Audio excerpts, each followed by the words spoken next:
Un saluto da Dottor Palmas, ti faccio vedere un errore dentale o orrore dentale su paziente che purtroppo non è stato secondo me un errore di valutazione, ma semplicemente il fatto che costa tanto curarsi dal dentista, spesso nelle nazioni molto costose, ipertassate, vengono proposte delle soluzioni semplici, semplificate. Un paziente che non aveva più denti nella parte superiore, in realtà li sta perdendo ora anche nella parte inferiore. Questa era la zona di osso residua e quello che è stato proposto al paziente è stato quello di andare a mettere due impianti dentali per reggere poi una dentiera.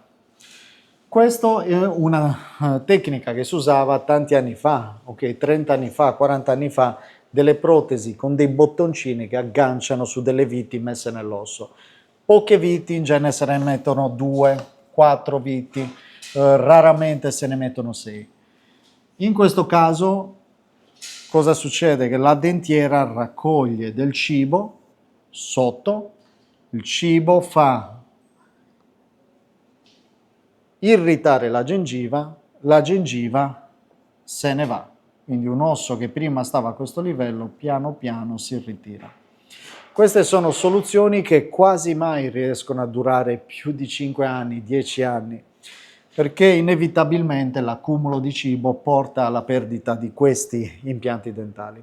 Oggi siamo nell'era moderna in cui esistono gli aerei low cost, esistono le compagnie aeree che in 2 ore di aereo ti possono portare in una nazione non ipertassata, dove è possibile mettere degli impianti fissi, anche 4, 6 meglio, e andare a creare un lavoro fisso di implantologia dentale e magari spendendo anche meno di questa dentiera su 2 semplici impianti dentali a bottoni.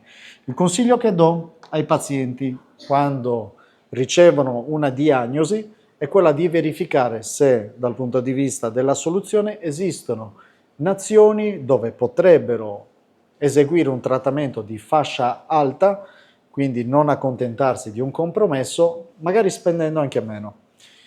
La diagnosi deve essere corretta, nel senso il medico deve capire qual è il problema prima ancora di proporre la terapia. Se in questo caso la diagnosi è un'edentulia trattabile con impianti dentali, significa un paziente che può rimettere i denti fissi con impianti dentali, deve essere secondo me messa al primo posto come scelta. Invece mettere dei denti mobili che si staccano attacca-stacca dovrebbe essere messa al secondo posto se è possibile mettere i denti fissi, se esistono delle condizioni cliniche che lo permettono. Se diversamente non è possibile mettere i denti fissi, anzi controindicato, allora in quel caso ovviamente va messa al primo posto la protesi semi-rimovibile. Prendi questa scelta assieme al tuo dentista di fiducia, ma soprattutto puoi anche chiedere dei secondi pareri. Quello che io ti consiglio, non fermarti mai al primo parere, ma se vuoi puoi anche cliccare nei link in descrizione a questi video e chiedere un secondo parere alla mia equipe, valutare se il tuo caso può essere trattato con implantologia con i denti fissi. Un saluto da Dottor Palmas.